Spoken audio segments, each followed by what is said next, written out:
3 of the report of the Legal Questions Committee.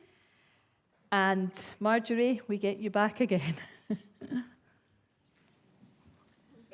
Moderator, nothing further to say. I commented on this in my remarks when I presented my report, so I would merely ask the Principal Clerk to move section 3 of the proposed deliverance on the Legal Questions report, please. I so move. Okay, just waiting for it to come up on the screen.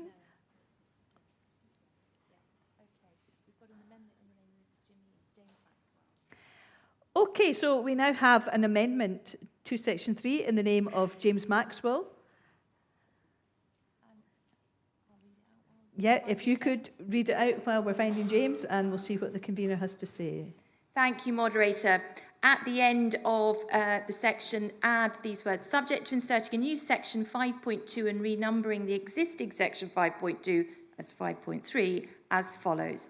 The review group, as part of getting to understand the geography, demographics and work of the Presbytery, will make at least one visit in person for part of the review process. And in the section renumbered, 5.3, currently 5.2, inserting further after on such. Is the convener willing to accept this? Not really. Is it seconded? Seconded. Okay, I'll let you speak. Okay. So name and number. Thank you, Moderator. Jimmy Maxwell, 394. I'm the session clerk, or one of them, at Easter Ross Peninsula Church. Moderator, I'm going to join the long line of those the convener will appreciate who misquote the third article declaratory. We exercise territorial ministry to the people of Scotland, and we in Clare Aileenee, the Presbytery of the Highlands and Hebrides, seem to have basically all the territory and none of the people. But the Draft Act really is it's the reference to geography that we're concerned with in this particular amendment, and in proposing it, I hope that it would be appreciated, or I hope that it might chime with those of our colleagues in the other presbyteries who also feature a heavy rural component to that. And simply the proposal is to provide that it is more or less a guarantee that the review group will make a physical visit to the bounds of the presbytery in some respect. I appreciate, in fact, we could not operate without hybrid and online meetings in the presbyteries as that we have now.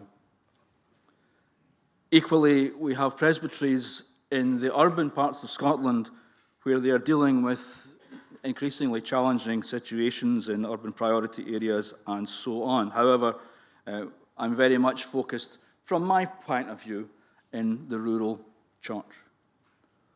I'm sure the convener appreciates that as well, coming from Orkney as she does. What I would like to do is to affirm that the vast geographical extent of some of our presbyteries, ours being the greatest, some 40% of the landmass of Scotland, including something like, Doug will keep me right, 26 islands. And it's just a way of ensuring that it's affirmed that the church, through the local review groups, or the presbytery review groups, I apologise, really appreciate the geographical challenges that the rural church faces.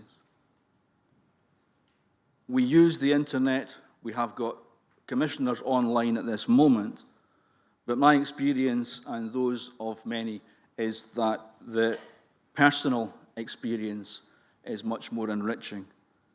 Moderator, I move the amendment. Thank you. We have a comment from Andrew Morton.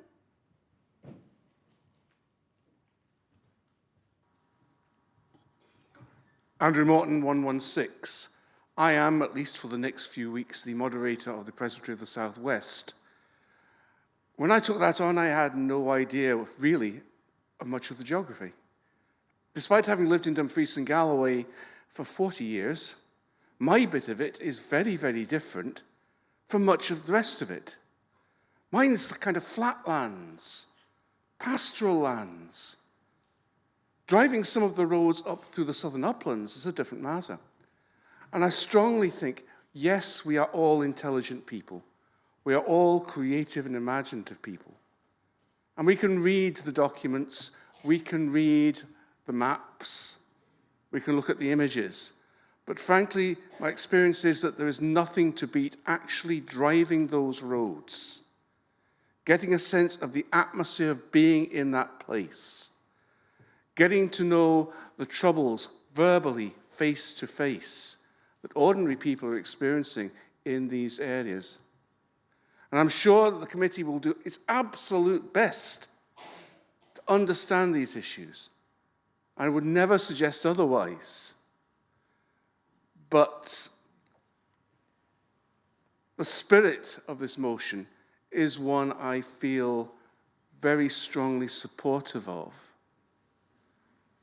Simply because Scotland is such a variegated country in terms of geography, in terms of infrastructure, in terms of industry.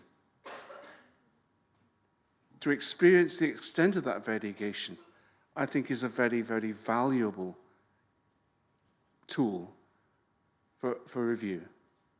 Thank you, Moderator. Thank you. I think Doug Roberts is trying to speak.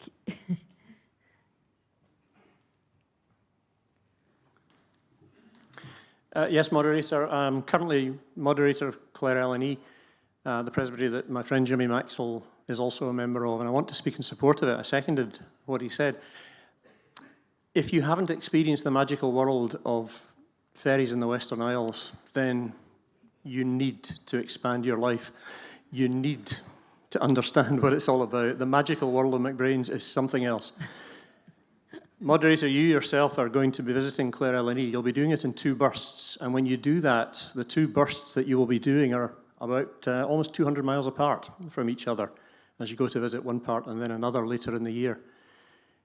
I think there's another aspect to this which is also important for the Assembly to address, or for the committee to address, which is if you are seen to be coming to us, there is a thankfulness and a respect and a welcome that results from that. It isn't just the value of interpersonal contact. Yeah, we do our meetings in a hybrid way. There's only one in-person meeting online, and it works, and we make it work, and there's a great will to make it work.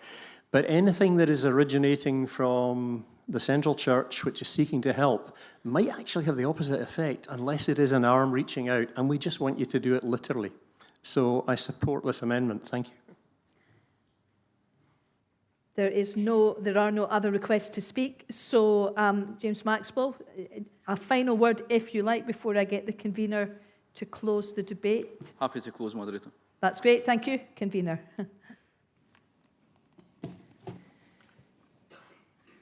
The spirit and merits of everything that everybody has said in this debate, I think we would all agree with.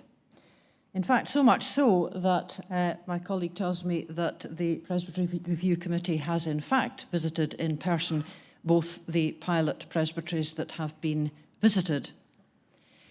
You'll notice at the end of the amendment there is one of these little technical phrases that says what the consequence is for the next section in the Act, which rather frustratingly isn't in front of you. Let me read how the next section of the Act begins.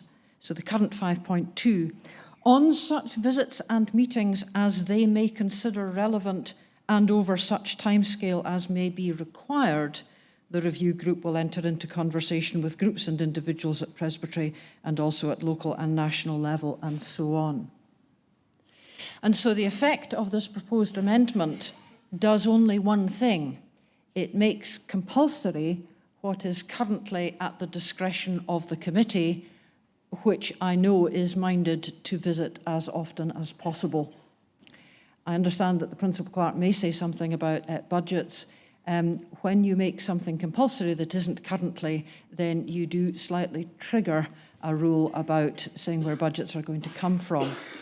And so I obviously agree with the spirit and intention of what's being proposed, but I think it would be more flexible and easier and give us less in the way of legal snurgles if we left that to the wisdom of our wise committee. I'll let the Principal Clerk speak. Thank you, Moderator. Thank you, Convener, and thank you, Assembly. We do have to be wise when we're making our decisions. The Act already gives that flexibility, as the convener has said. And of course, I agree with the spirit of it all. And I know the beauty of the Highlands because I left them only a few years ago. But I also have to ensure I manage your expectations. And everybody needs to understand that we have a serious, and I cannot say it further, serious budgetary questions. So a whole week's holiday Presbytery Review Committee ain't happening. I just want to make that real. I have a budget for this committee in my, as head of department of the Office of the General Assembly, and we have that budget constraint. So it hasn't stopped it. It's not triggered Standing Order 56 just yet, because I will do my best for you. But keep it with the possibilities, and it works within the current budget. Thank you, Assembly. Okay, so we move to vote on this amendment. And again, it will be an electronic vote, and Sheila will keep us right. After the vote, we're going to have a quick circulation break. How long are we giving? 10 minutes, the clerk says. You need to be quick.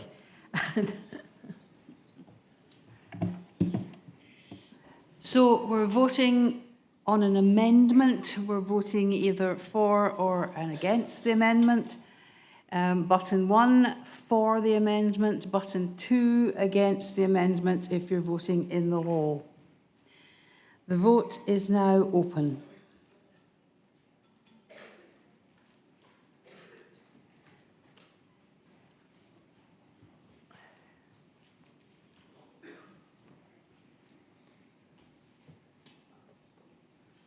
Five seconds. Yeah. The vote is now closed.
So there voted for the amendment 119, against the amendment 172, so the amendment falls.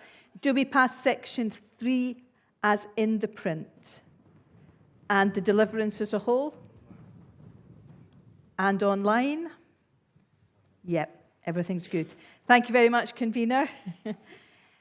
We're having a break. 10 minutes, the clerk says. So.